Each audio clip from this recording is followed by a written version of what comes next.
성도 여러분 안녕하십니까? 네, 하나님께서는 우리를 있는 그대로 뭐 하실까요? 사랑하십니다. 그러나 우리가 변화되기를 원하시는데요. 누구처럼 변화되기를 원하실까요? 네, 예수님처럼 변화되기를 원하십니다. 오늘은 신령과 진정으로 드리는 예배의 5번째 시간입니다. 속건제에 대해서 좀 살펴볼 텐데요. 살펴보기 전에 소식을 전하도록 하겠습니다. 지난 수요일 24일에 저희 삼육중앙 어드밴스 클럽 자랑스러운 대원들이 12명이 국제 캠포리를 위해서 출국하였습니다. 네, 전대원 대장님을 필두로 나머지 교사와 대원들이 한 팀을 이뤄서 3주 동안 사랑과 우정 그리고 봉사와 구원을 경험할 예정인데요. 이 자랑스러운 대원들의 일정과 또 안전을 위해서 성도님들께서 간절한 기도를 부탁드립니다. 오늘은 예배에 관한 5번째 시간입니다. 성도 여러분, 신령과 진정으로 드리는 예배는 어떤 예배일까요? 저도 이 예배를 드리면서 항상 이것에 대해서 생각을 해봅니다. 내 마음과 신령과 진정을 다하는 예배. 2000년 전 예수님께서 사마리아 수가성 우물 곁에 한 여인을 만나 대화를 나누셨습니다. 여인은 예수님께 질문하는 것이죠. 여자가 이르되 주여, 내가 보니 당신은 선지자인데 우리 조상들은 이 산에서 그리심산에서 예배하였는데 당신들의 말에 예배할 곳은 어디에 있다고요? 예루살렘에 있다 물읍니다. 도대체 이 신령과 진정으로 주님께 예배드리려면 어디에서 예배 드려야 되냐 물어봅니다. 그랬더니 예수님께서 이야기하시죠. 내가 어떤 말을 해도 여자여 당신은 좀 믿어라. 그래서 어디에서 예배 드려야 되냐 물어봤더니 이 산도 아니고 예루살렘에도 아니고 너희가 아버지께 예배할 때가 이른다라고 하는 것입니다. 예배할 장소가 너무너무 중요했는데 그러면서 이야기하십니다. 아버지께 참되게 예배하는 자들은 뭐와 뭐로 예배한다고요? 영과 진리로 예배할 때가 오나니 곧 이때라. 아버지께서는 자기에게 이렇게 예배하는 자들을 찾으시느니라. 하나님은 무엇입니까? 영이십니다. 영이시기 때문에 예배하는 자가 무엇과 무엇으로요? 영과 진리로 예배한다 했습니다. 어디가 중요한 게 아니라 하나님께서는 영이시기 때문에 우리가 있는 이곳에서 신령과 진정으로 예배드릴 때 하나님께서 이 예배를 받으실까요? 네, 받으신다는 것입니다. 성도 여러분, 정말 이렇게 내 마음과 뜻과 정성을 다해서 신령과 진정으로 예배드리신 적이 있으십니까? 언제 그랬습니까? 막 감격에 겨워서 너무너무 이 하나님의 사랑에 흠뻑 젖어서 막 눈물이 막 앞을 가리고 너무 기쁜 적이 언제셨습니까? 요즘 마지막 때라고 느끼는 것은요, 세상의 여러 징조들 뿐만 아니라 이 유튜브를 통해서 수많은 여러 가지 이단들이 막 보이는 것이 또 마지막 때를 경고하고 있는 것입니다. 혹시 이런 분 보셨습니까? 귀신 쫓아내는 한 전도자라는 이분인데요. 이분 보면 막 외국에서 또 한국에서 막 장풍을 날립니다. 그러면 막 사람들이 팍팍 쓰러져요. 그리고 막 귀신 들린 사람이 막 귀신이 쫓아지고 막 병에 걸렸던 사람들이 막 일어나고 막 합니다. 그래서 이 사람이요, 어디에서 신학도 배운 적도 없고 어디에서 뭐 공부한 적도 없는 사람인데 그냥 자신을 박혀 전도사라고 하면서 막 사람들에게 막 기름을 부으면서 목사로 막 임명합니다. 이 사람이 하는 이런 권세는 어디로부터 나오는 권세일까요? 이분이 판매하는 티셔츠가 있다고 해가지고 제가 이걸 좀 사고 싶었습니다. 하늘의 DNA를 담은 티셔츠를 창조했다고 하는 것이죠. 그래가지고 제가 이것을 나도 이 하늘의 DNA를 담은 티셔츠 궁금해서 사보고 싶었는데 한 장에 13만 원이랍니다. 그래서 제가 도저히 구매를 할 수가 없었습니다. 그런데요, 수많은 청년들, 수많은 사람들이 이 사람에 의해서 미혹되고 있습니다. 한두 사람이 아닙니다. 이분 아시죠? 우리나라에서 아주 유명한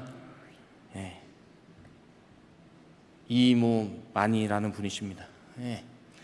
이분을 위한 찬송가가 있습니다. 이 찬양이 있는데 여기 뭐라 적혀 있냐면 만이왕을 찬양하세 이렇게 막 적혀 있습니다. 이런 것을 교인이라고 모여가지고 누구를 찬양하는 것입니까? 이 한 사람을, 또 어떠한 이 목회자를 인형 우상으로 만들어가지고 막 찬양하는 것이죠. 이런 일이 우리나라에 있는 것입니다. 이게 그 이모 많이 그분의 성도들이 딱 써서 사진 찍은 것입니다. 엄청나게 많죠. 예. 수많은 지금 사람들이 미혹을 당해가지고 아버지께 신령과 진정으로 예배드려야 되는데 어떻게 될까요? 거짓 선지자들에게, 거짓 그리스도에게 예배하고 있는 형편입니다. 마태복음 24장 24절에 이렇게 기록되어 있습니다. 함께 한번 읽어볼까요? 거짓 시작. 거짓 그리스도들과 거짓 선지자들이 일어나 큰 표적과 기사를 보여 할 수만 있으면 택하신 자들도 미혹하게 하리라. 할 수만 있으면 택하신 자들을 미혹해서 하나님께 신령과 진정으로 예배드리지 못하게 사단의 영에 거짓 선지자들에게 예배드리게 한다는 것입니다. 미혹하는 것입니다. 그래서 우리가요 정말 신령과 진정으로 예배드리는 게 어떤 것인지 깨닫고 진리를 우리가 알아야 됩니다. 진리를 알아야 우리가 뭐 할까요? 자유할 수 있는 것입니다. 예, 사단은 자꾸 우리를 미혹하기 때문입니다. 구약에 나오는 5가지 제도가 있습니다. 레위기 1장부터 쭉 나오는데요, 이 제사 제도를 잘 모르면 이 레위기는 참 어려운 책이 됩니다. 아무 유익이 없는 것이죠. 이 5가지 제사 제도는 번제, 소제, 화목제, 속건제, 속죄제입니다. 2가지로 제가 나눠진다 그랬죠. 자원에서 드리는 제사 3개, 그 다음에 무조건 드리는 의무제 2개. 그래서 자원하는 제사제도 번제, 소제, 화목제를 지난 시간에 다뤘고, 바로 전 시간에 무조건 드리는 제사인 속죄제를 살펴보았습니다. 그리고 오늘 의무제 중에서 마지막 하나 속건제에 대해서 좀 알아보도록 하겠습니다. 아마 성도님들 이게 성경을 읽으면 속건제랑 속죄제랑 거의 비슷해가지고 이게 도대체 무슨 차이인가, 그리고 또 이게 번제랑은 또 무슨 차이인가 하실 텐데요, 이 속건제는요 물질과 관련된 죄를 속죄하기 위한 제사입니다. 속죄를 위한 제사라는 의미에서 속죄제랑 동일하지만요, 중요한 차이점이 하나가 있는데 그것은 무엇이냐면, 속죄제, 지난 시간에 살펴본 이 속죄제는요 우리가 도저히 갚을 수가 없습니다. 갚을 수가 없어요. 그래서 누가 대신 갚아주셨나요? 예수님께서 갚아주셨습니다. 우리가 갚을 수 없는 죄에 대한 제사가 속죄제입니다. 돌이킬 수 없는 죄에 대한 용서는 속죄 제사이고요, 속건제는요 우리가 돌이킬 수 있는 죄에 대한 보상과 사죄를 위해 드려지는 제사가 속건제인 것입니다. 돌이킬 수 없는 죄는 어떤 거냐면요, 다윗이 우리아를 죽인 것입니다. 돌이킬 수 있습니까? 아무리 해도 그 사람은 다시 돌아오지 않습니다. 어떠한 경우라도 우리아는 돌아올 수 없는 것입니다. 그때는 속죄제를 드림으로 하나님의 사하심을 받아야 하는 것입니다. 그런데요, 만일 우리가요 어떤 사람에게 10만 원을 빌려달라고 훔쳤어요. 갚지 않는 것입니다. 그리고 그것이 발각됐어요. 훔친 것을 알게 됐습니다. 그러면은 우리가 그 돈을 갚을 수 있는 능력이 있다면 이것은 속건제로 드려야 되는 것입니다. 돌이킬 수 있기 때문입니다. 그래서요 속건제를 드릴 때는 하나님께도 예물을 드려야 되지만 꼭 당사자에게 보상을 해야 되고 사죄를 해야 됩니다. 이 경우에는 하나님께 제사를 드려 자신이 저지른 죄에 대한 사하심을 하나님께 받을 뿐만 아니라 내가 사기를 치고 내가 나쁜 짓을 한 그 당사자에 찾아가서 돈도 보상해주고 사죄도 해야 되는 것이죠. 이것이 무엇이라고요? 속건제라는 것입니다. 네, 그래서 이 속건제는요 하나님께 바친 제물에 대해서나 성물에 대해서 그리고 다른 사람에 대해서 어떤 물질적인 피해를 입히거나 그것을 훔치거나 했을 때 내가 갚을 수 있는 능력에 대해서 그것을 갚고 하나님께 제사 드리는 것은 속건제라는 것입니다. 성경을 통해서 살펴보겠습니다. 레위기 15장 15절 16절입니다. 누구든지 여호와의 성물에 대하여 그릇 범죄하였거든 여호와께 무엇을 드려야 됩니까? 속건제를 드리되 너는 지정한 가치를 따라 성소의 세겔로 몇 세겔 은에 상당한 흠없는 수양을 때 중에서 끌어다가 속건제로 드려서 성물에 대한 범과를 갚되 그것에 몇을 더해야 됩니까? 5분의 1을 더하여 제사장에게 줄 것이요 제사장은 그 속건제의 수량으로 그를 위하여 속한즉 그가 사함을 얻으리라 라고 했습니다. 5분의 1, 20%를 드려야 되는 것입니다. 만약에 10만 원을 누구 돈을 훔쳤다면 얼마를 드려야 되는 것입니까? 그러니까 갚아야 돼요. 10만 원 플러스 5분의 1, 12만 원을 갚아야 된다는 것입니다. 레위기 6장 2절과 7절에 있는 말씀입니다. 누구든지 여호와께 신실하지 못하여 범죄하되 곧 이웃이 맡긴 물건이나 전당물을 속이거나 도둑질하거나 착취하고도 사실을 부인하거나 남의 잃은 물건을 줍고도 사실을 부인하여 거짓 맹세하는 등 사람이 이 모든 일 중에 하나라도 행하여 범죄하면 이는 죄를 범하였고 죄가 있는 자니 그 훔친 것이나 착취한 것이나 맡은 것이나 잃은 물건을 주운 것이나 그 거짓 맹세한 모든 물건을 돌려보내되 곧 같이 한번 이 빨간 글씨 한번 읽어보겠습니다. 그 시작. 그 본래 물건의 5분의 1을 더하여 라고 했습니다. 돌려보낼 것이니 그 죄가 드러날 날에 그 임자에게 줄 것이요 그는 또 그 속건 제물을 여호와께 가져갈지니 곧 내가 지정한 가치대로 양떼 중 흠이 없는 수량을 속건 제물을 위하여 제사장에게 끌고 가라라고 했습니다. 그러니까요, 이 속건제를 드릴 때 하나님께만 속건제물 수량을 드리면서 끝나는 게 아니라 내가 누구 것을 착취하고 훔치고 했으면 그 사람에게 어떻게 된다는 것입니까?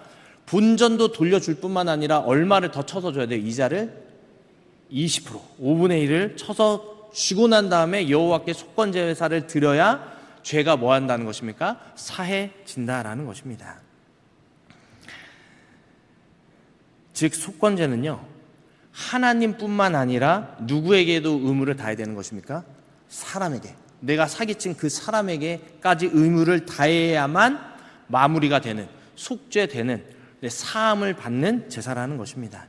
그러니까요, 우리의 이 예배는요, 이 예배, 하나님과 나로 드리는 이 예배로부터 끝나는 게 아니라 누구까지 이어지는 거예요? 이 예배는요, 다른 사람과의 사이에서도 이 예배는 이어진다라는 것을 속건제로 우리는 알 수 있습니다. 우리는요, 근데 신약에 한번 예를 들어보겠습니다. 이 사람은 누구일까요? 뽕나무 위에 올라간 삭개오입니다. 키가 작죠. 세리장입니다. 예수님을 만난 삭개오의 고백입니다. 이 삭개오가 예수님을 만나기 전에 세리장으로서 얼마나 많은 사람들의 돈을 착취하고 이렇게 했겠습니까? 그런데 예수님을 만난 다음에 이 마음에서 감동이 우러나와서 예수님 만나고 예수 그리스도를 내 마음의 구주로 영접한 다음에 성령이 임하시니까 이렇게 이야기하는 것입니다. 삭개오가 서서 주께 여짜오되 주여 보시옵소서 내 소유의 절반을 가난한 자들에게 주겠사오며 만일 누구의 것을 뭐해서요? 속여서 빼앗은 일, 이거 뭐 드려야 돼요? 그러니까 속건제 드려야 되는 것이죠. 있으면 몇 배나 갚겠다고요? 5분의 1이 아니라 4배나 갚겠다라는 것입니다. 불의로 재물을 모으는 낙으로 살았던 이 삭개오가 예수님 앞에 나와서 회개하니까 내가 이 재물 이제 더 이상 필요 없다라고 이야기하는 것이죠. 이제는 이 재물이 아닌 주님을 따르겠습니다라고 하면서, 근데 주님, 내가 주님께 예물을 다 드리겠습니다가 아니라 누구에게요? 그 빼앗은 사람에게 몇 배나 갚겠다고요? 4배나 갚겠다라는 것이죠. 우린 이 사실을 기억해야 하는 것입니다. 이 삭개오는요, 하나님뿐만 아니라 예수님에게뿐만 아니라 내가 잘못한 사람에게까지 갚은 것이죠.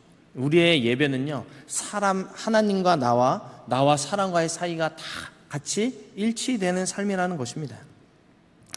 만약 내가 누구에게 사기를 쳤다면, 속였다면 하나님께 회개하고 끝이 아니고 해당하는 사람에게 뭐 해야 되는 것입니까? 경제적인 보상을 하고 사죄를 해야 되는 것이죠. 성도 여러분, 혹시 도둑질 해보셨습니까?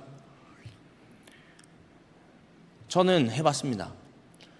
초등학교 때 1학년 때 동네 형들을 따라 동네 슈퍼마켓에서 훔치기 시작했습니다. 처음에는 훔치는 걸 시키지 않아요. 너무 간이 콩할 만하기 때문에 뭐부터 시키냐면 주인 아저씨의 주의를 사라고 합니다. 그래서 제가 주인 아저씨 앞에서 막 얼쩡거립니다.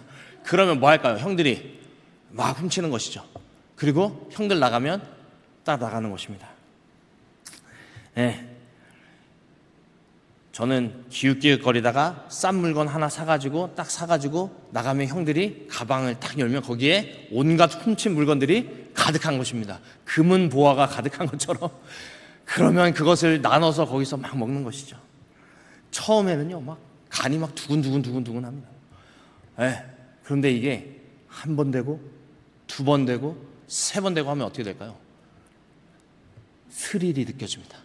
오늘은 또 어떤 물건을 훔칠 것인가 대담해집니다. 근데요, 생각해 보니까 그 주인 아저씨가 알았을까요? 몰랐을까요?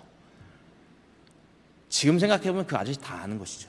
그러다가요, 어느 날 이 아저씨가 딱 우리 모두를 다 딱 현장에서 검거했습니다. 심장이 막 벌렁벌렁 하는 것이죠.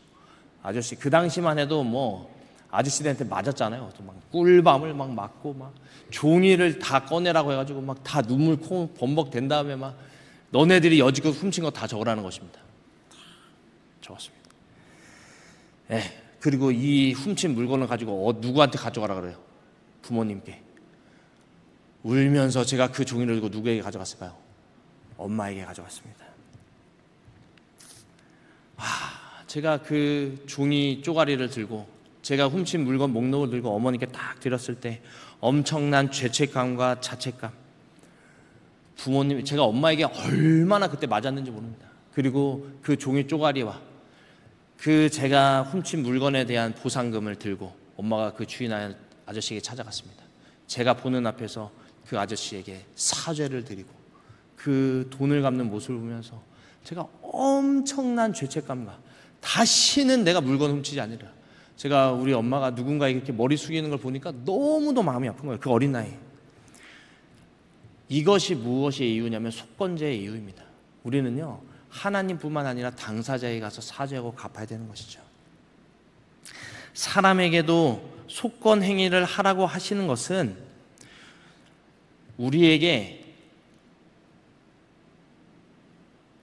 바르게 살라고, 다시는 그렇게 살지 말라고 하는 하나님의 무엇일까요? 사랑이 담겨 있는 것입니다. 당사자에게 찾아가서 사죄하고 갚으라는 것이죠. 그런데요, 요즘 현대 기독교가 이런가요? 그렇지 않습니다. 요즘 교회는요, 하나님으로부터 용서받으면 다 뭐냐면 만사 오케이라고 하는 것이죠. 나 주님 안에서 내가 평안하고 내가 자유하고 내가 용서받았는데 무슨 잘못이 있느냐, 이렇게 이야기하는 세상입니다. 그래서 요즘 이 현대 기독교 사회를 통렬히 비판하고 자아성찰하게 만든 영화가 있습니다. 바로 밀양이라는 영화인데요, 꽤 오래전에 나온 영화라 여기 계신 분들이 뭐 내용은 보시진 않았더라도 내용은 아실 수 있습니다. 저도 이 내용을 알고 있는데요, 이 영화의 주인공은 한 아이의 엄마입니다. 이 엄마는요, 한 아들과 아주 행복하게 살아갑니다. 그런데 어느 날 아이가 없어지고 전화를 받습니다. 그 전화를 통해 유괴범에게 전화를 받는 것이죠. 어디로 돈을 갖고 와서 너 놔라. 너 아들 찾고 싶으면 그렇게 해라. 그래서 이 엄마가 돈을 가지고 갑니다. 그런데 이 아들이 어떻게 됐을까요? 끝내 죽임을 당한 채로 발견이 됩니다. 얼마나 마음이 아팠을까요? 이 엄마는 세상의 모든 것을 잃어버립니다. 다시는 찾을 수가 없는 것입니다. 자신의 아들을 납치하고 살해한 살인범은 감옥에 들어가게 됩니다. 그렇지만 이 아들은, 잃어버린 아들은 돌아옵니까? 못 돌아옵니까? 돌아오지 못하는 것이죠. 그래서 이 여인은요, 삶의 희망을 잃어버리고 완전히 피폐해진 삶을 살다가 눈에 딱 들어온 곳이 있었습니다. 어디였을까요? 교회였습니다. 교회에 들어갑니다.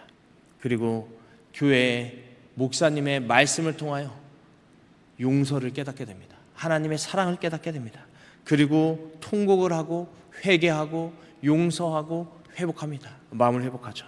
마침내 그리스도의 사랑이 마음에 들어와서 결국에는 원수 같은 그 살인마, 내 아들을 죽인 그 원수를 용서할 마음이 생깁니다. 그래서요, 이 여인이 내가 용서할 마음이 생겼으니 그 감옥에 들어간 내 아들을 죽인 원수를 찾아가서 용서해야겠다 해가지고 교인 몇 명과 함께 그 사람을 찾으러 갑니다. 이 장면이 그 살인범과 마주치게 된 면회 장면입니다. 이야기합니다. 내가 예수 그리스도를 깨닫고 당신을 용서하러 왔다고. 그런데요, 그 순간에 이 상대방이 너무도 이상한 반응을 합니다. 성도 여러분, 내가 죽인 사람의 아이의 엄마가 왔으면 어떤 반응을 해야 정상일까요?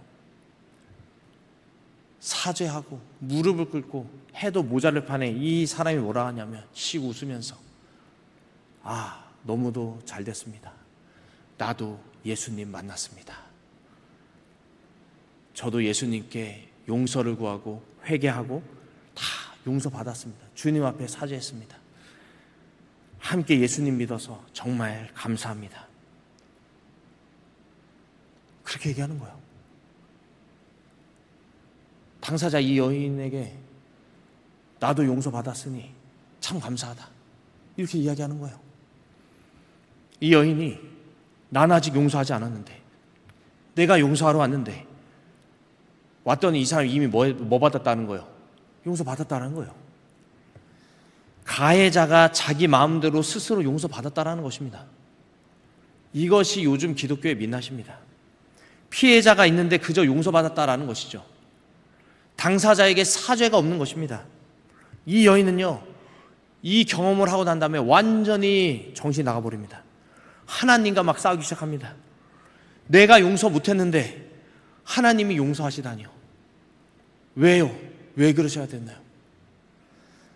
하나님, 용서는 누가 하나요? 이 영화는 우리에게 이런 질문을 던져주는 것이죠. 하나님, 누가 용서하나요?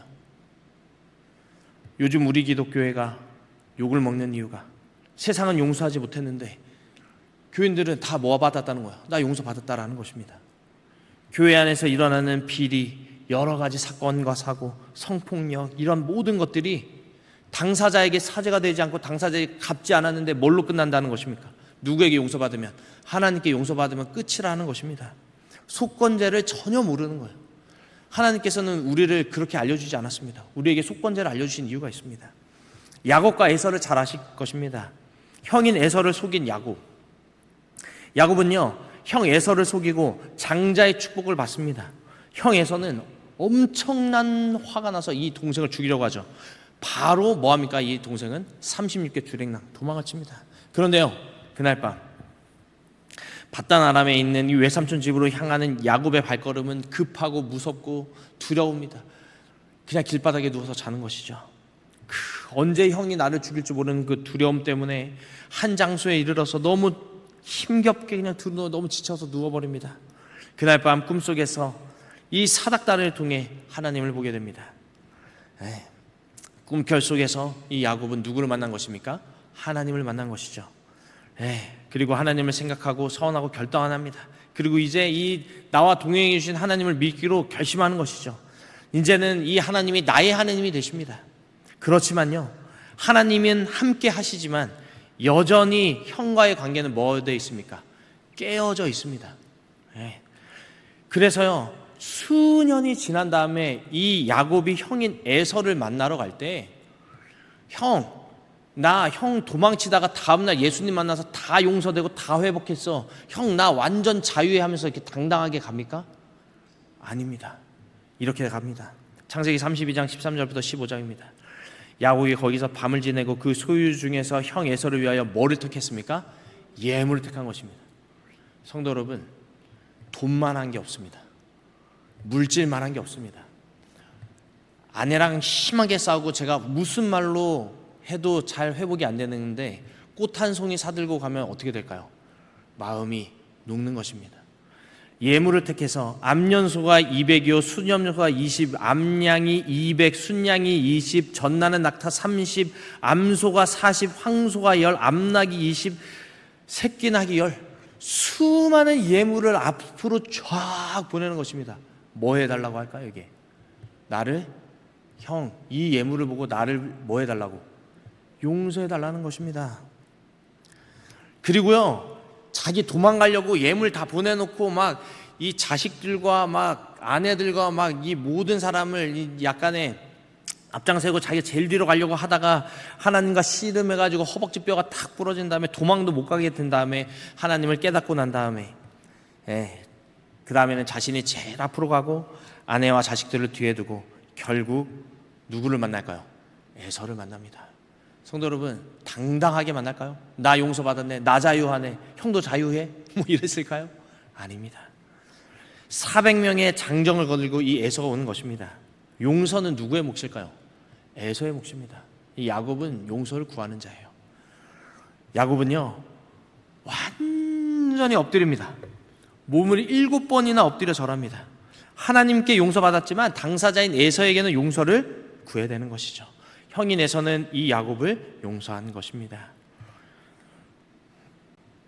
창세기 33장 3절과 4절입니다. 자기는 함께 읽어볼까요? 시작. 자기는 그들 앞에서 나아가되 몸을 7번 땅에 굽히며 그의 형 에서에게 가까이 가니 에서가 달려나와 그를 맞이하고 안고 목을 어긋 맞추어 그와 입 맞추고 서로 우니라. 뭐 한 것입니까? 용서한 것입니다. 화해한 것입니다. 그런데 만약 여기서 야곱이 형, 나 베델에서 이미 용서받았어. 하나님의 천사들이 사닥다리처럼 막 나타나가지고 나 이미 용서받았어. 형도 용서받았어? 이랬으면 어땠을까요? 나 어제 하나님 만나서 씨름했는데 말이야. 나 그래서 이제 이스라엘 됐는데 말이야. 나 다 용서받았어, 형. 이랬다면 아마 이 형이 400명의 장정들에게 외쳤을 것입니다. 내가 용서하지 못했는데 뭐? 야, 다쳐! 이랬을지도 모릅니다. 그런데요, 이 동생 야곱은 형인 에서에게 바짝 엎드립니다. 하나님으로부터 용서받았을지라도 누구에게 용서받지 못했어요? 아직 형에게 용서받지 못한 것입니다. 형에게 예물을 보내고 형에게 절을 7번이나 하면서 형의 용서를 구하는 것이죠. 이것이 바로 속건제의 의미입니다. 우리는요, 갚아야 됩니다. 하나님 앞에 용서를 구하고 내가 사기친 그 사람들에게 우리의 용서, 잘못을 구해야 되는 것입니다. 성도 여러분, 이 이야기는 실화입니다. 아주 오래전에 로마 시대에 한 노예가 살았습니다. 그런데요, 이 노예는요, 노예의 신분이 너무나 싫었어요. 종으로 평생 산다는 것은 너무나 힘든 일이었습니다. 당시 이 로마 시대의 노예는요, 가구로 취급받았습니다. 그 당시 가구가 3가지 있었습니다. 3가지 가구 중에 하나였어요. 첫 번째 가구, 말 못하는 가구입니다. 우리가 아는 이런 책상, 이런 가구, 그게 첫 번째 가구. 두 번째 가구, 소리내는 가구입니다. 이 소리내는 가구는 가축들입니다. 그것도 가구였어요. 세 번째 가구는 뭐냐면 말하는 가구였습니다. 그게 바로 노예였습니다. 그러니까 노예는요, 가구 취급을 받았어요. 그만큼 힘든 삶을 산 것입니다. 그래서 이 노예는요, 자유를 갈망했습니다. 그래서요, 이 종은 아마도 주인의 돈을 훔쳐서 달아났습니다. 큰 도시는 어디로 도망갔을까요? 로마로 도망갔습니다. 그리고 자신의 신분을 완전히 세탁하고요, 아주 평범하게 살아가고 있는데 어느 날 이 로마에서 이 사람이 뭘 들었을까요? 복음을 들었습니다. 말씀을 들었어요. 그리고 그리스도인을 만났습니다. 그 사람을 통해서 예수 그리스도를 깨닫게 돼요. 그 복음 전도자가 누구였냐면 바로 사도 바울이었습니다. 바울이 이 노예에게 복음을 전해가지고 예수 그리스도를 깨닫게 돼요. 이 노예의 이름이 바로 누구일까요? 오네시모입니다. 이 오네시모가요, 예수 그리스도를 영접하고 자신의 죄, 자신의 신분을 낱낱이 고백한 것이죠. 이야기하는 것입니다. 바울에게, 사실은요, 저는 노예입니다. 원래 저의 주인은 누구입니까? 여러분, 누군지 아십니까? 빌레몬입니다. 내 주인은 빌레몬이라는 사람이고, 제가 주인의 돈을 얼마큼 훔쳐가지고 이렇게 도망 나와서 이렇게 신분 세탁하고 살아가고 있었습니다. 그런데 제가 당신을 통해서 누구를 만나게 되었습니다? 예수 그리스도를 만나게 되었습니다. 얼마나 아름다운 고백입니까? 그래서 바울은, 그래, 착하고 충성된 종아, 너 정말 잘했다. 야, 예수님 깨달아서 잘했다. 쓰다듬어 주면서 너의 고백을 칭찬해 준 게 아니라 즉시 바울은 자기 사자인 두기고와 함께 이 오네시모에게 가라는 것입니다. 누구에게? 주인에게 가라는 것입니다. 오네시모 입장에서 볼 때는요, 이 일은 너무도 위험한 일이었습니다. 당시 도망친 노예는 로마 시대 법으로 주인의 고발만 있으면 즉각 사형됐습니다. 그게 도망가면. 그런데도 바울은 잘했다 하는 것이 아니라 너 다시 주인에게 가라고 이야기하는 것이죠. 명령하는 것입니다. 피가 마르고 애가 타는 이 과정을 거치지 않으면 오네시모는요, 너무 쉽게 용서받았기 때문에 똑같은 피해를 다른 사람에게도 입힐 수 있기 때문에 이 사도 바울은 이 속건제의 의미를 아는 것이죠. 하나님으로부터 용서받았지만 당사자에 가서 용서받으라는 것입니다. 빌레몬에게 가라는 거예요. 그런데 그냥 가라고 하지 않았습니다. 여기 보면 뭐 하고 있습니까? 뭘 막 이렇게 적어주죠. 이게 뭘까요? 이 편지가. 그게 바로 빌레몬서입니다. 오네시모라는 이 종에게 빌레몬서를 적어서 주는 것이죠. 누구에게 주는 걸까요? 빌레몬에. 그래서 이 성경 이름이 바로 빌레몬서입니다. 이것은 한 장으로밖에 이루어져 있지 않아요. 왜일까요? 이 빌레몬서는 오직 이 빌레몬이라는 사람에게 누구의 용서를 구하는 책일까요? 오네시모의 용서를 구하는 편지이기 때문입니다. 25절밖에 없어요. 함께 이 빌레몬서를 함께 보도록 하겠습니다. 빌레몬서 1장 9절부터 있는 말씀인데요.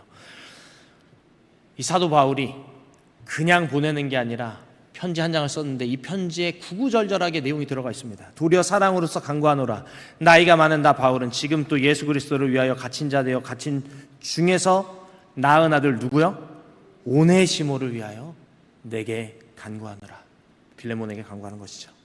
그가 전에는 내게 무익하였으나 이제와 나와 너에게 유익함으로 내가 그를 돌려보내노니 그는 나의 신복이라. 내가 그를 내게 머물러 있게 하여 내 복음을 위하여 갇힌 중에서 내 대신 나를 섬기게 하고자 하나. 다만 누가 있어야 됩니까? 뭐가 있어야 돼요?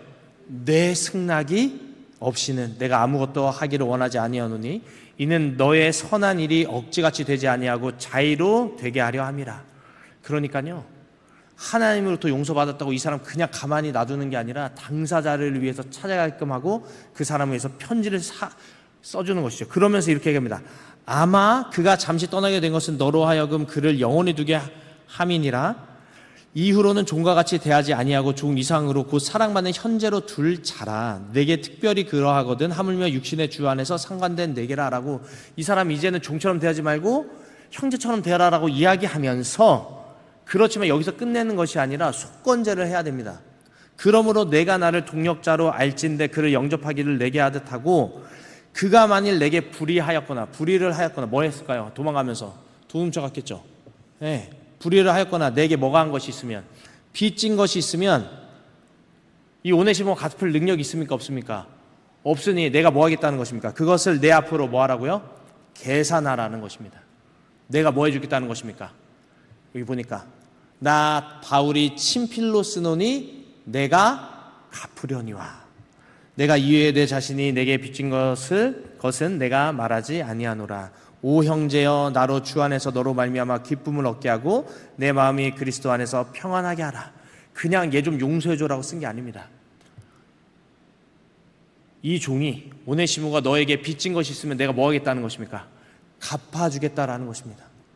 속건제를 내가 너에게 드리겠다라는 것입니다. 그러니 이 친구를 이제는 종이 아니라 뭘로 여겨달라는 것입니까? 형제로 여겨달라는 것입니다. 편지의 내용이 참으로 감동적이죠. 그런데요, 이 바울이 그냥 얘기하는 것이 아니라 뭐 하겠다는 것입니까? 이 빌린 돈을 다 갚겠다라는 것입니다. 이것이 바로 오네시모를 향한 바울의 사랑인 것이죠. 인간에게 이 속건제를 명령하시는 하나님의 심정을 바울은 정확하게 알고 있었습니다. 그래서 이 오네시모를 야, 너 용서받았으니까 잘됐다, 이제부터 나의 종, 나와 함께 동역자 하자 한 게 아니라 바로 어디로 보내는 것입니까? 당사자에게 속건하도록. 근데 이 사람 돈이 없으니 이 뭐 서주는 것입니까? 이게 이 빌레몬서 뭐예요? 이 보증서입니다. 보증서. 내가 빚 보증 서주겠다는 것입니다. 이 오네시모는요, 빈손으로 편지 한 장 딸랑딸랑 들고 갑니다. 갚을 돈이 없어요. 피 말리는 고통입니다. 그 고통은요, 경험해보지 않은 사람은 알지 못합니다. 내가 돌아가면 주인의 손에 죽임을 당하지 않을까, 고문당할까, 어떻게 될까 고민하는 것입니다. 그 과정을 경험해본 사람은요, 다시는 이런 행동을 할까요? 하지 않을까요? 하지 않게 되는 것입니다. 하나님께서는 우리에게 속건제를 명령하신 이유는 야, 너 꽃이다 가가지고 사죄해, 이런 마음이 아니라 우리가 갈 때에 그러한 통회하는 마음, 걱정되는 마음, 또 이 사람이 나를 용서해 줄까 하는 그러한 마음으로 가서 진짜 용서를 받으면 우리가 다음에는 그 일을 할까 안 할까요? 안 하게 되는 그런 사랑의 마음이 담겨 있는 것이 바로 속건제라는 것입니다. 이것은 피해자와 가해자 모두에게 초점을 맞춘 회복의 제사, 회복의 예배인 것이죠. 하나님과의 관계도 회복되지만 나와 피해자와의 관계도 회복되는 제사라는 것입니다. 성도 여러분, 우리가 지금 하나님께 찬양과 경배를 드리며 기뻐하고 있는 이 시간에 나의 잘못 때문에, 나의 어떤 속임 때문에 지금 이 순간 누군가가 피말리고 고통받고 힘들어하고 있다면 우리 이 순간에 뭐 해야 될까요? 속건제 드려야 됩니다. 하나님으로부터 용서받았다고 끝 하면 됩니까? 안 됩니까? 절대 안 되는 것이죠. 나로 인해서 피해받고 있는 그 사람에게 우리가 뭐 해야 될까요? 갚아야 됩니다. 사죄해야 됩니다. 용서해야 됩니다. 그 시간이 피가 말릴지라도 그 일을 해야 된다는 것이죠. 변상해야 되는 것입니다. 이것이 하나님께서 우리에게 요구하시는 하나님의 사랑입니다. 하나님의 사랑에 우리는 응답해야 되는 것이죠. 그래서 우리는요, 그렇게 사죄해서 어떠한 빚도 이 세상에서 지면 될까요, 안 될까요? 지면 안 됩니다. 그런데 우리가 질 빚이 딱 하나 있습니다. 성경에서 말한 빚, 우리가 질 빚 하나 있는데 그게 무슨 빚인지 아십니까? 피차 어떤 빚을 져야 될까요? 맞습니다. 사랑의 빚 이외에는 아무에게도 무슨 빚도 뭐 하지 말라고요? 지지 말라. 성도님, 지금 빚진 게 있다면 뭔가 마음속에 내가 그 사람에게 잘못한 게 생각나고 내가 이거 돈 안 갚았다, 내가 이거 안 했네 라는 게 지금 번뜩번뜩 갑자기 성령의 음성으로 떠오르면 뭐 해야 될까요? 바로 연락해서 갚아야 됩니다. 계좌로 쏴줘야 돼요. 그 원금에다가 이자 몇 프로 쳐가지고 20% 쳐가지고, 그리고 사죄해야 된다는 것입니다. 그래야 우리가 속건제를 드리는 것이죠. 성도 여러분, 저는요 빚을 엄청나게 지고 있습니다. 이 삼육중앙교회에 와가지고요 성도님들에게 과분한 사랑을 받고 있습니다. 그냥 제가 숨만 쉬어도 너무 좋아해 주셔가지고, 왜냐하면 제가 그냥 목회자라는 이유 때문에, 뭐 제가 아닌 그 누구가 와도 그렇겠죠. 그냥 과분한 사랑을 받고 있습니다. 저와 저의 가족들을 사랑을 해주시는 것이죠. 이것이 제가 가지고 있는 사랑의 빚입니다. 저도 이거 갚아야 돼요. 예수 그리스도를 모르는 사람들에게 이 사랑의 빚을 저는 갚아야 될 빚진 자입니다. 이것이 우리 그리스도인들이 질 빚입니다. 사랑의 빚 지고 있다면 우리가 갚아야 되는 것이죠. 근데 그 전에 뭐 해야 되냐면, 우리가 진짜 누군가에게 피해를 입혔다면 꼭 뭐 해야 될까요? 늦었더라도 가서 속건제 드려야 됩니다. 누구처럼요? 오네시모처럼. 하나님께서는 우리에게 빌레문서를 써주셨습니다. 보증을 해주셨어요. 우리에게 그렇게 우리가 그런 마음을 갖고 가면 뭐 해주시겠다고? 그 상대방의 마음을 부드럽게 만들어 주시겠다고 약속해 주신 것입니다. 리턴 투 팔라우라는 다큐멘터리가 있습니다. 혹시 아십니까? 혹시 보신 분 계십니까?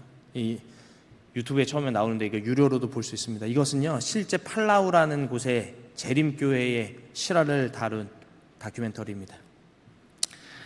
영문판이 있고 유료로 이 유튜브에서 보실 수 있는데요, 이 팔라우라는 곳은요 필리핀과 괌 사이에 있는 작은 나라입니다.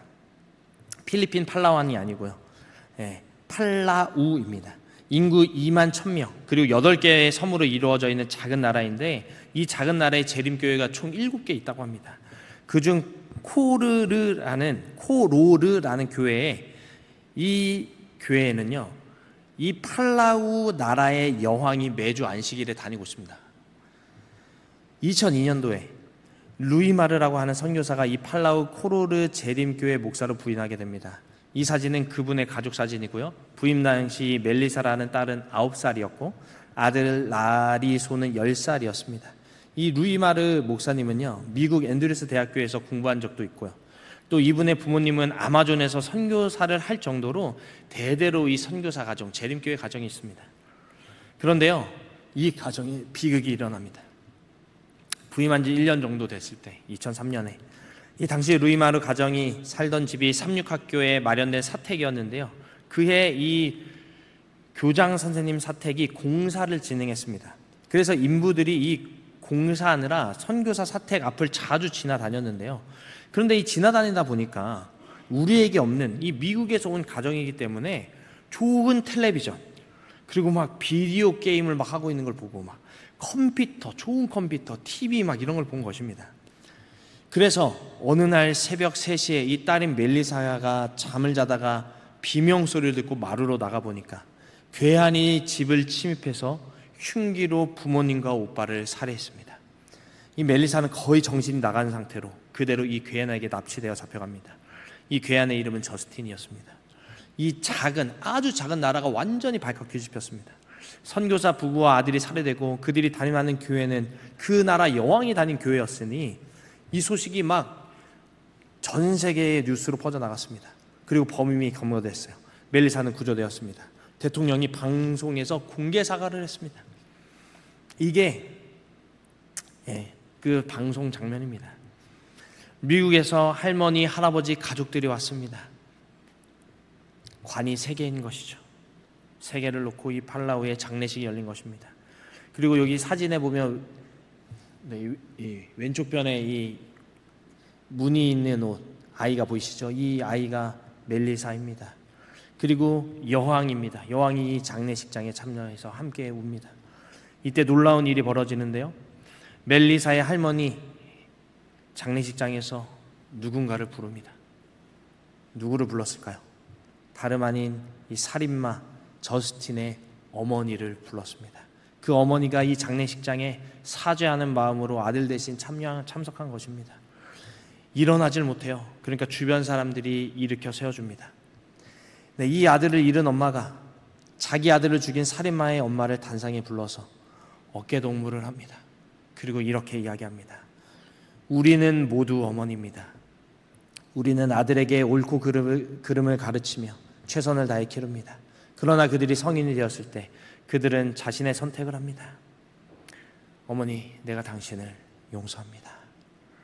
저스틴의 죄가 그 어머니나 그의 가족의 책임이 아니라고 위로해 주는 것이죠. 그리고 이 할머니는 아들을 죽인 저스틴이 수감되어 있는 교도소로 찾아갑니다. 그리고 저스틴을 만나서 이렇게 이야기합니다. 예수님 덕분에 우리가 당신을 용서한다는 것을 당신이 알았으면 좋겠어요. 언젠가 우리 아들, 며느리, 손자와 함께 천국에서 당신을 만나고 싶습니다. 이 말을 남기고 할머니는 멜리사와 함께 다시 미국으로 떠납니다. 이 짧은 한마디가 이 살인자의 마음에 깊이 남게 되는 것이죠.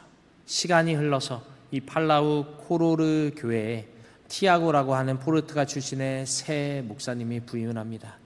이분이 오자마자 뭘 했냐면 전임 선교사, 이 멜리사의 아버지죠. 그가 하던 이 교도소 사역을 이어서 나가는 것입니다. 근데 그 교도소에 누가 있었을까요? 맞습니다. 바로 그 종신형을 받은 살인마 저스틴이 있는 것이죠. 처음 만났을 때는 반항적으로 이 목회자를 대하는 것입니다. 그러다가 점점 성경을 읽기 시작합니다. 점차 변화되었고 결국 무엇을 받았을까요? 침례를 받고 재림교인이 되었습니다. 그리고 난 다음에 15년의 세월이 지납니다. 멜리사는 여러 사람들의 기도와 하나님 믿는 믿음 안에서 이 신앙인으로 성장을 했고요. 마음에 있는 상처가 점점점 치유가 되고 또 사랑하는 사람을 만나서 결혼까지도 하게 되었습니다. 그리고 15년 뒤에 2018년에 이 멜리사는 남편과 함께 가족과 함께 이 팔라우 다시 방문합니다. 지금 이 사진의 가운데 있는 여인이 멜리사고 그 왼쪽이 남편입니다. 그리고 그 옆에 빨간 옷 입은 분이 여왕이고요. 그 옆에는 할머니가 있는 것이죠. 온 나라가 그녀와 가족들을 환영하고 여왕이 나서서 그녀의 귀환을 환영해 줍니다. 그리고 이 멜리사는 팔라우에서 누구를 만났을까요? 네, 부모와 그리고 오빠를 살해한 이 저스틴을 교도소에서 만나게 되었습니다. 이미 이 두 사람은 그리스도로 인해서 마음의 회복, 치유를 얻은 것이죠. 그리고 이 저스틴을 향해 그녀가 이렇게 이야기합니다. 저스틴, 우리는 모두 하나님 보시기에 똑같아요. 우리는 당신보다 나을 것이 없습니다. 우리 모두는 삶에서 하나님의 구원의 은혜가 필요합니다. 언젠가 부모님과 남동생과 함께 천국에서 만나고 싶어요. 아멘이십니까? 네. 성도 여러분, 이 이야기는요, 이 재림교회 우리 교단 안에 일어난 실화입니다. 어떻게 가족의 원수를 용서할 수 있었을까요? 이런 일들이 그런데 일어나고 있는 것입니다. 이것이 바로 성령의 역사인 것이죠. 성도 여러분, 우리는요 속건제 드려야 됩니다. 우리가 예수님 사랑 우리 안에 들어오면요, 내가 누군가에게 피해를 입었으면 그 사람에게 가서 사죄하고 용서를 구해야 돼요. 그리고 우리가 그리스도인이 되었다면 우리는 누군가를 또 뭐 해야 될 필요가 있는 것입니까? 하나님의 사랑을 깨달았다면 나에게 해를 끼치고 나에게 가해를 하고 나에게 피해를 입힌 상대방을 뭐 해야 될까요? 용서해야 되는 것입니다. 이것은 우리가 할 수 없습니다. 누가 하시는 사역일까요? 성령께서 하시는 사역입니다. 성도 여러분, 우리는 죄인입니다. 살면서 누구에게 잘못한 때가 많습니다. 속건해야 되죠. 속죄해야 됩니다. 그리고 이제 우리가 다른 사람에게 속죄하길 함을 넘어서서 이제는 나에게 해를 입힌 사람을 뭐 해야 될까요? 우리가 용서해야 하는 것이죠. 네. 성도 여러분, 제가 깨달은 게 있습니다. 심판은 누가 하실까요? 하나님이 하십니다. 우리는 뭐 할까요? 사랑을 할 뿐입니다. 심판은 누구에게 맡겨야 될까요? 하나님께 맡겨야 됩니다. 심판은 누가 하실까요? 하나님이 하십니다. 우리는 뭐 할까요? 용서하는 것입니다. 아멘이십니까? 네. 제가 짧게 이 얘기만 하나만 하고 마치겠습니다. 제가 이걸 깨달은 게 이 사건 때문인데요. 심판은 하나님이 하시고 우리는 사랑하고, 심판은 하나님이 하시고 우리는 용서한다는 것을 어떻게 깨달았냐면, 제가 캐나다에 처음 갔을 때 제가 아이들과 함께 얼마나 즐겁게 지냈는지, 첫째 주, 둘째 주에 막 밤새도록 저희 집에 와서 아이들이 놀았는데요. 거기는 아이들과 막 지내면서 제가 너무너무 흥분하고 젊은 혈기에 막 재밌는 게임을 하다가 서로의 특징들을 막 이야기하는 게임이 있었습니다. 그래서 막 서로의 특징을 얘기하면서 막 서로를 막 놀리는 것이죠. 그래서 막 저에게도 막 애들이 놀리고 저도 그 친구들을 막 놀리다가 아주 감수성이 풍부하고 여린 한 여자 아이에게 제가 실수를 했습니다. 막 게임을 막 즐기고 있다가 그 친구의 특징이 뭘까 딱 봤는데, 아주 아름답게 생겼는데 그 친구의 코에 뭐가 나 있었을까요? 뭐가 이렇게 조금 나 있는 거예요. 제가 흥분되고 막 그런 속에서 제가 뭐라고 얘기했을까요? 야, 너의 이 콧수염이 너무 아름답다. 이 친구가 그 순간에 너무 큰 상처를 받은 것입니다. 저는 몰랐어요. 막 너무 흥분된 상태이기 때문에 막 애들하고 신나게 놀았습니다. 근데 그 친구가 그때 이후로 1년을 넘게 저랑 대화를 하지 않는 것입니다. 마음에 뭐를 받은 것입니까? 상처받은 것이죠. 제가 이 캐나다에서 2년 가까이 있는 동안 그 친구가 저랑 너무도 대면대면하게 지냈어요. 제 마음이 너무너무 불편했습니다. 여러 가지로 사과하려고 하고 용서를 구하려고 안 되는 거예요. 그래서 제가 마지막 떠나는 날 처음으로 이 캐나다 교회에서 고별 설교를 하게 되었습니다. 제가 지난번에 말씀드렸는데 그때 설교가 몇 시간 했다 그랬죠? 2시간 했습니다. 11시에 설교를 시작했는데요. 설교를 1시에 끝냈어요. 제가 다시는 그런 설교를 할 수도 없고 하지도 못할 것입니다. 2시간 했어요. 2시간. 그 대부분이 뭐였냐면 너무너무 감사하고, 그리고 너무너무 미안했다, 더 사랑해주지 못해서 미안하다, 용서를 구하는 메시지. 저도 울고 아이들도 울었습니다. 어른들도 울었어요. 어른들은 왜 우셨냐면 설교가 안 끝나서 뒤에 문을 막 열고 막 빨리 끝내라고. 그런데요, 제가 그때 진심을 다해서 제 마음을 다해서 사죄했을 때 이 친구가 어떻게 했는지 아십니까? 그날 예배가 마치고 저에게 와서 안아주는 거예요. 목사님, 제가 목사님 용서할게요. 제 마음이 얼마나 그때 녹아내렸는지 모릅니다. 성도 여러분, 우리가 할 수 있는 최고의 사랑이 무엇일까요? 용서입니다. 심판은 하나님께 맡기고, 우리가 남에게 잘못한 것이 있다면 용서를 구하고, 또 나에게 누군가 잘못한 것이 있다면 뭐 해줘야 될까요? 용서해줘야 됩니다. 그것이 무슨 정신일까요? 그리스도인의 정신입니다. 그것이 예배의 정신인 것이죠. 성도 여러분, 다시 한번 질문하겠습니다. 제가 처음 드렸던 질문, 이 예배 시간 처음, 우리는 왜 예배 드려야 할까요? 우리는 왜 예배 드려야 할까요? 왜냐하면 우리 모두는 다 죄인이기 때문입니다. 이 예배를 통해서 우리는요, 나의 죄를 깨닫게 되는 것이죠. 성령이 지금 이 순간 우리 마음속에 이야기하는 것입니다. 그때 우리는 내 죄를 깨닫게 되는 것이죠. 내가 죄인임에도 불구하고 십자가의 보혈로 말미암아 우리가 의롭다 인정해 주시는 분이 바로 누구십니까? 예수 그리스도십니다. 이것이 칭의인 것이죠. 예배를 통해서 내가 얼마나 속절없이 죽을 수밖에 없는 죄인인가를 깨닫고, 그럼에도 불구하고 내 자신이 용서받을 수 있는 이유는 누구 때문에? 십자가의 예수 그리스도 때문에 내가 용서받았다는 것을 깨닫, 그 순간 우리가 입에서 뭐가 터져 나올까요? 찬양이 터져 나오는 것입니다. 아멘이 터져 나오는 것이죠. 네, 그분을 찬양하고 그분과 교통하고, 그리고 이웃을 사랑하기 위해서 우리는 예배해야 합니다. 우리에게 예배가 무엇일까요? 성도 여러분, 한번 생각해 보시기 바랍니다. 이 예배는요, 말씀이 나를 지배하는 삶입니다. 이 순간에 끝나는 것이 아니죠. 예배의 시작은 집에서부터 시작되고요, 마치는 것은 어디로부터 맞춰질까요? 우리의 삶으로 맞춰지는 것입니다. 우리가 매일의 삶을 살아가는 동안 내가 깨닫는 이 말씀의 은혜를 통해서 다른 사람을 용서해주고, 또 내가 용서를 구하고, 그게 우리의 삶인 것입니다.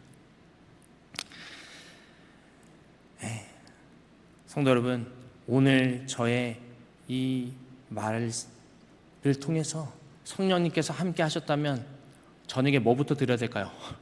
전화기 들고 내가 누구에게 잘못한 것이 있다면 뭐 해야 될까요? 전화 드리시기 바랍니다. 그리고 핸드폰을 열고 돈을 송금하시기 바랍니다. 내가 돈 빌린 거 있다면 갚으시기 바랍니다. 이것이 말씀의 능력입니다. 내가 갚을 마음이 들고 용서를 구할 마음이 들었다면 그것은 하나님의 은혜인 것이죠. 그때 우리의 이 삶을 통해서 이 세상은 누구를 보게 될까요? 십자가 예수 그리스도를 보게 될 것입니다. 우리 모두가 영이신 하나님께 우리의 마음을 모아서 신령과 진정으로 드리는 오늘 이 예배를 통해 하나님 홀로 영광 받으시길 바라면서 오늘 말씀 마치겠습니다.